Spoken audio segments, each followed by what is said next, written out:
Not Worth the Time with Wade Taylor.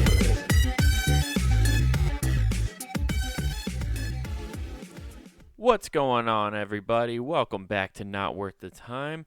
Woo! We're ready to have a good fucking time, right? We're gonna have a good time. We're gonna riff a little bit, talk about how everybody's Sunday was. Everybody have a good Sunday, good weekend.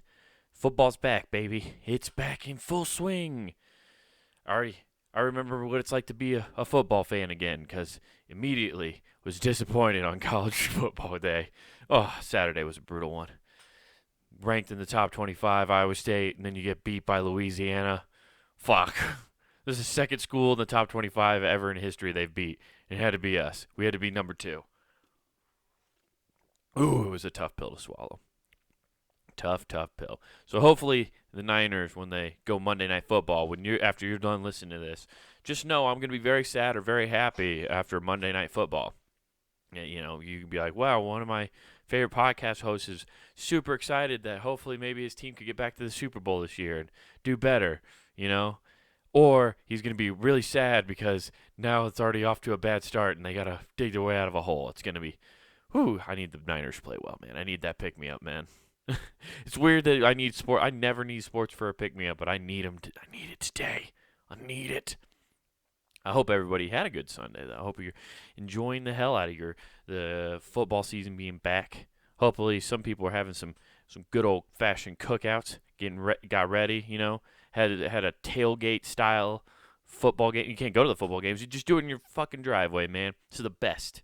Your tailgate in your driveway is completely underrated. Totally underrated. I remember when Manny Pacquiao fought not Manny Pacquiao. Whoa, I was thinking Manny Pacquiao versus Floyd Mayweather, but it was the Floyd Mayweather versus Conor McGregor.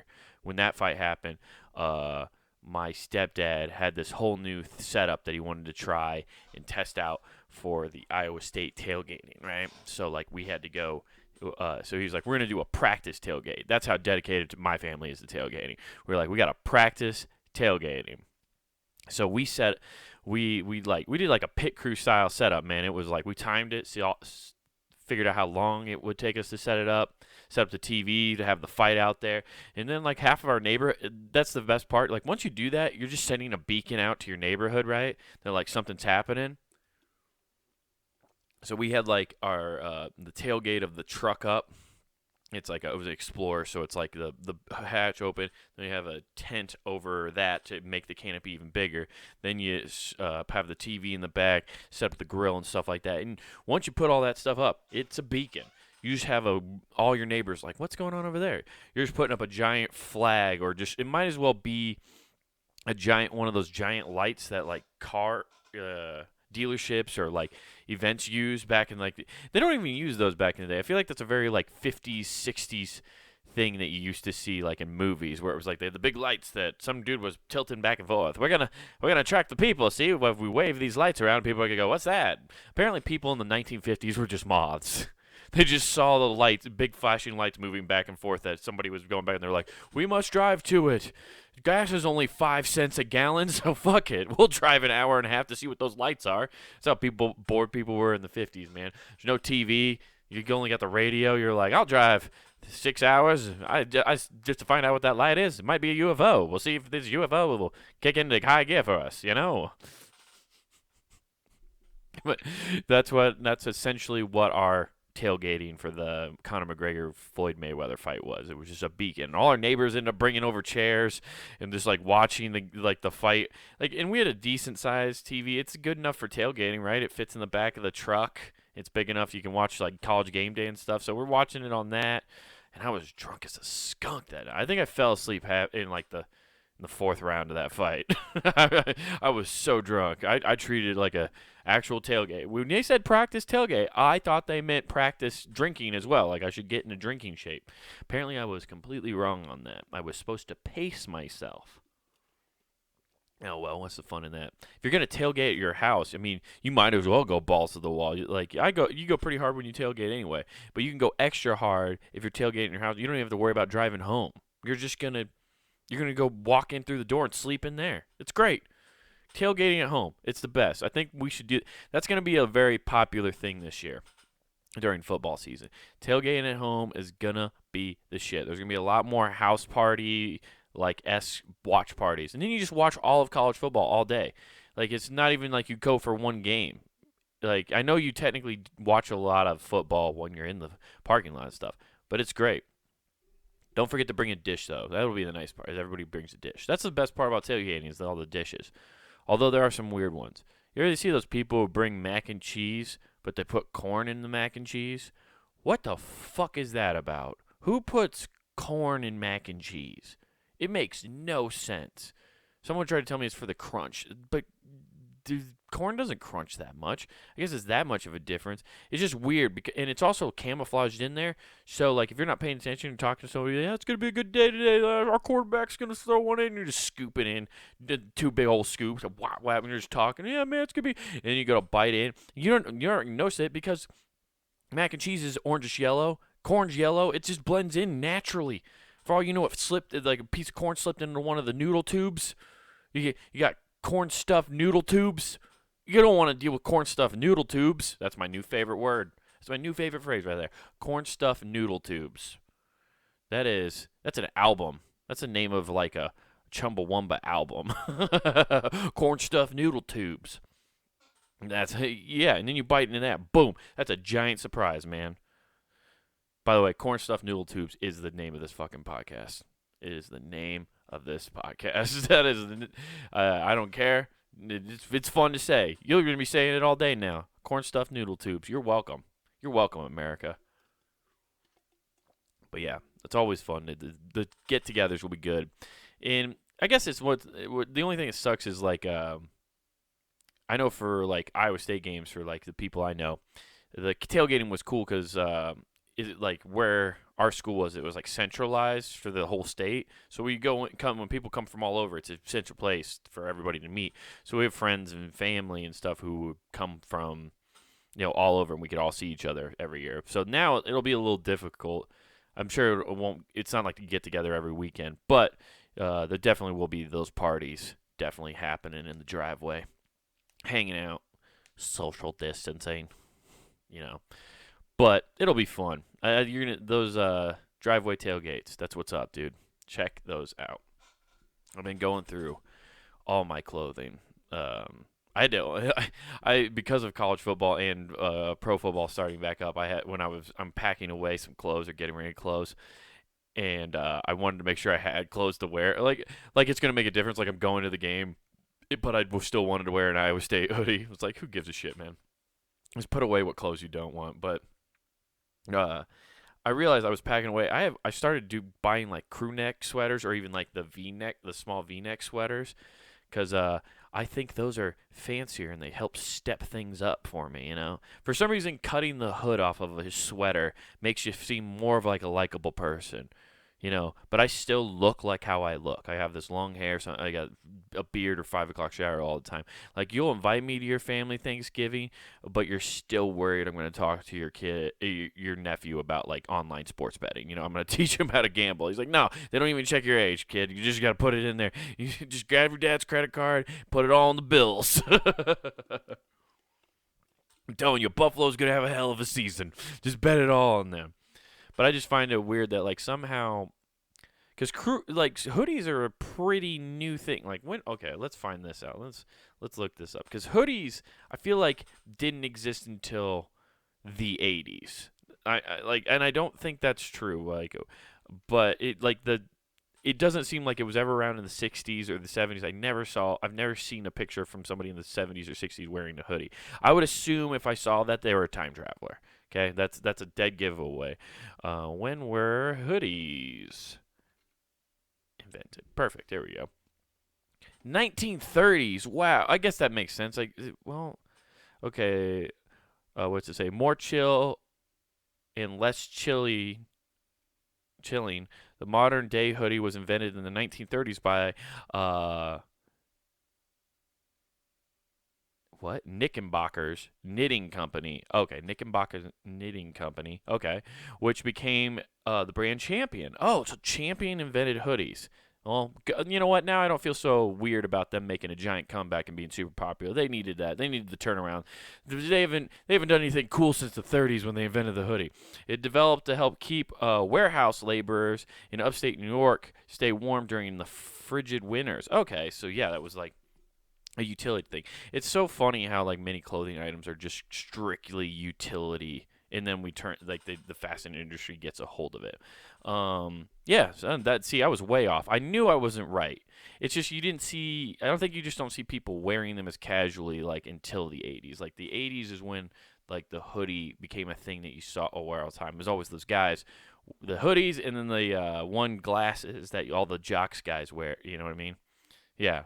I feel like everybody was first introduced into hoodies thanks to the Breakfast Club with the guy pulling on the zipper on those, and they were like, "I want to be able to do that in class." So they got, and everybody got hoodies. You know, that's where we got them. But yeah, you cut off the hood, and it's like fancy. You know, you get a nice sweater. You just feel better if you don't have. There's no graphics. You know, just a nice V-neck collar sweater, you just feel better. You feel like you can go approach anybody and give them wisdom and advice. Basically, it always just turns you into Mr. Rogers. Mr. Rogers, for some reason, just has a monopoly on just basic cardigans. He just does. He gets it, and nobody else will ever get past that. Nobody will ever own cardigans like Mr. Rogers, and you know what? That's fair. He deserves that. He brought joy to everybody. Good for him. But I miss those things. Yeah, man, I'm rambling, guys. I'm a rambling man, but you know what? It is what it is. We're here. And I found some interesting stuff about on the internet this week, and we're just gonna jump into that and have fun with it, right? That's what we're here to do. Have fun and just start doing things. Wait, what's the? Okay, it is okay. Cool. I just wanted to make sure this thing's going. So I found this thing, because I used to plan weddings, guys. So I had to get into this fucking dumb industry all the times, and like, there's a lot of like weird things. It's like, as most of you guys know, weddings are super ritualistic, and there's a lot of things that we do that are just considered common practices when it comes to weddings or marriage. And nobody knows why we do them. Like, you're just like, this is just how it is. No, we are so scared to question tradition. Everybody's so scared.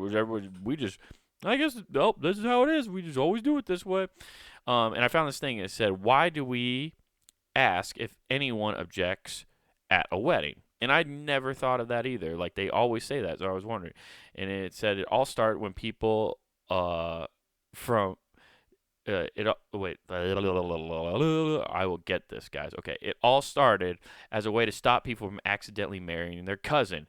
Yep, that's true. So it turns out, like right here, it says historically, much of wedding ceremony we think of as an American pop culture is descended from the Book of Common Prayer, dated back to 1662, from the Church of England. Humanist celebrant Beth Stokes explains. At that time, the legal and religious aspect of marriage were one and the same, and ensured that the legality of marriage was the responsibility of the church. Couples were required to post notices in their parish for weeks in advance to let people know they were intended to be married, and allow anyone who had legal reason to object prior to a religious ceremony. During the ceremony itself, the religious leader would ask one final time if anyone had legal objection to the marriage about to be solemnized, solidified. That's not what it is. I don't know what it says there, but yeah. So there are legal reasons that you would to try to like stop people from getting married, right? Which is hilarious. You just imagine, like, that dude owes me money, and if he gets married, it wipes out the debt, so I don't want him to get married. Just finding some weird loophole within the Bible. It's weird to me, too, that at one point, it still blows my fucking mind that the churches were basically had a legal authority to uphold laws. It's wild to me. But it makes sense. They're like the first established institution, so of course they accumulated all this power and stayed right there, right?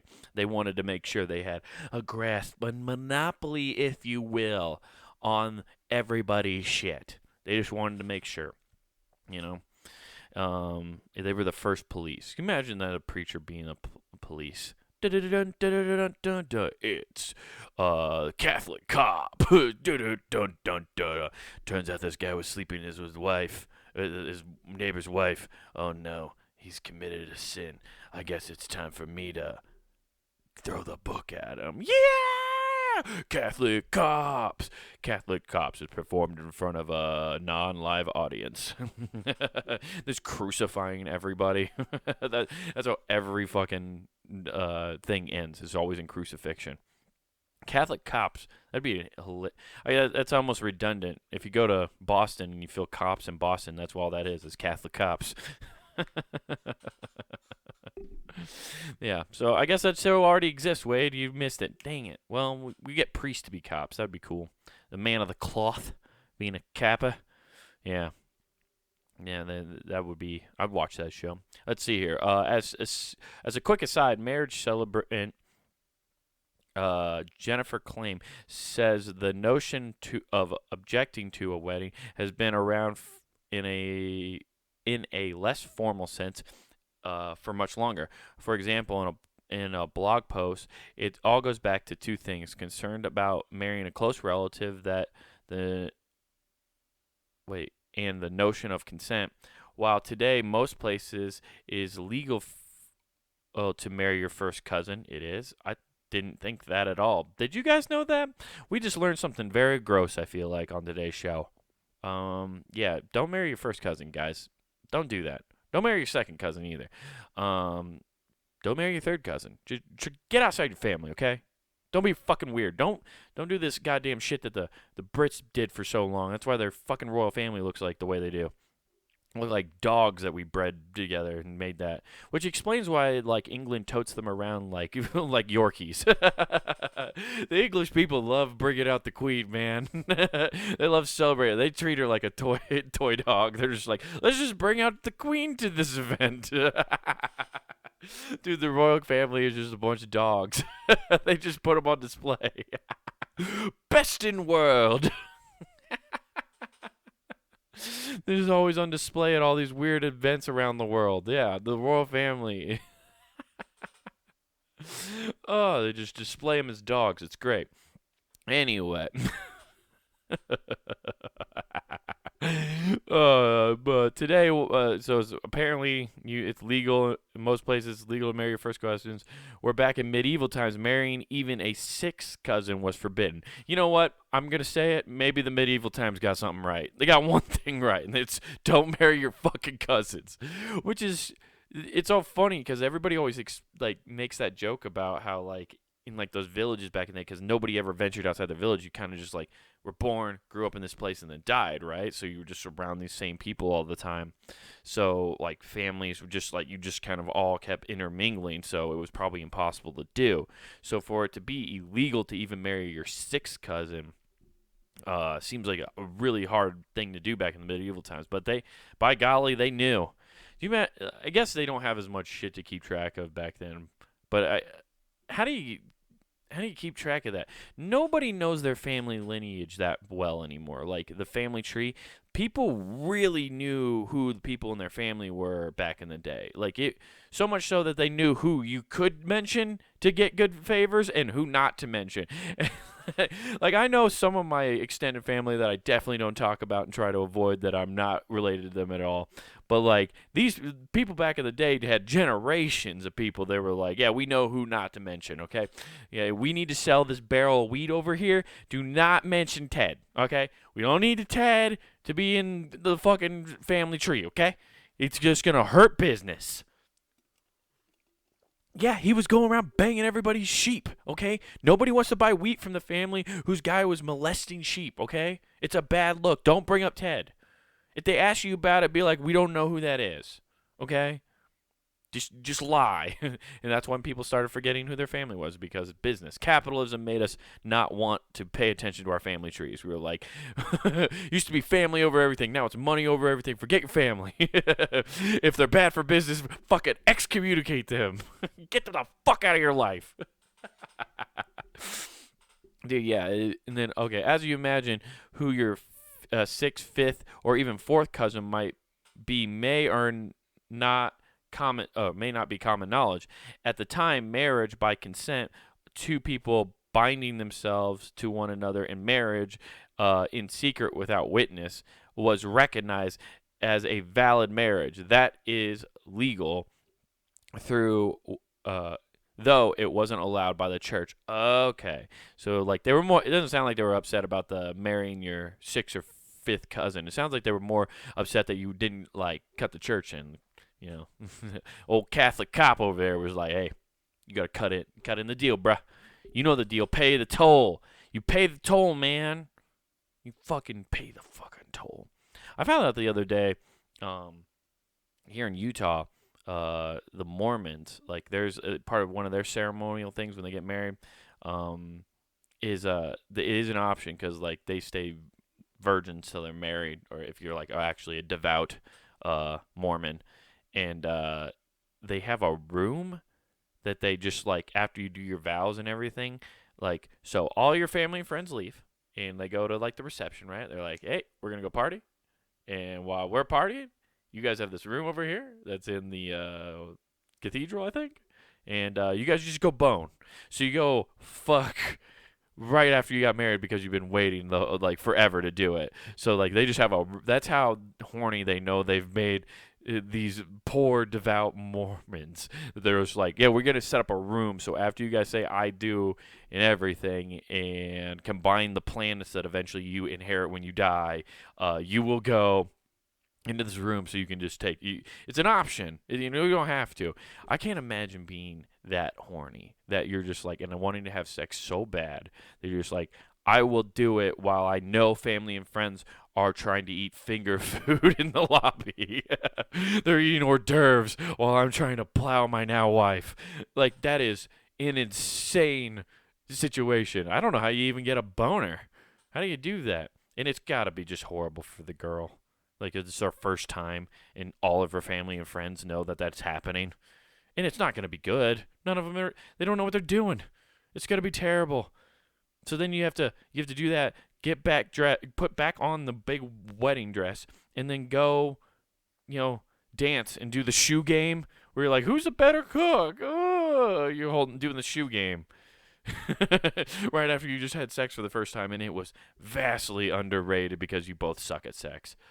Whew, it's a rough way to start a marriage. That I guess maybe you know what that builds character. It's a rocky road. You start on the rocky road, but if you could make it past that, you kids are gonna do all right. You guys are gonna do just fine. All right. Is everybody else losing their mind during this quarantine? Are you feeling a little lazy? Are you feeling lazy? I bet everybody's feeling a little lazy these days. But it's actually not. You shouldn't feel lazy because you're not just lazy. Why it's and that's what this article says. I didn't say that. This article says you're not just lazy. Why it's hard to be productive right now. Mental health issues are on the rise, which can affect how motivated you feel at work and in your personal life. So this talks about a little bit about like working from home, which has been a struggle for me personally. I've liked working from home. This is the craziest thing about me personally working from home. I feel like I'm working less. I'm slacking off more. My boss keeps coming back to me every time I do a meeting. My productivity's up and my accuracy's up. It's wild. I can't imagine what I'd be doing if I wasn't slacking off as much as I feel like I'm slacking off. I could be so much better at my job, but I don't care. Anyway, working from home comes with its own set of challenges. Barking dog, kids running around, and even the ever-present lack of separation from work and home life. That's been the bummer too. Is like you turn like one part of your place into an office that was never intended to be that kind of an office. Like if I had known I was going to work from home, I'd set up an apartment completely different because I have to have separation of things.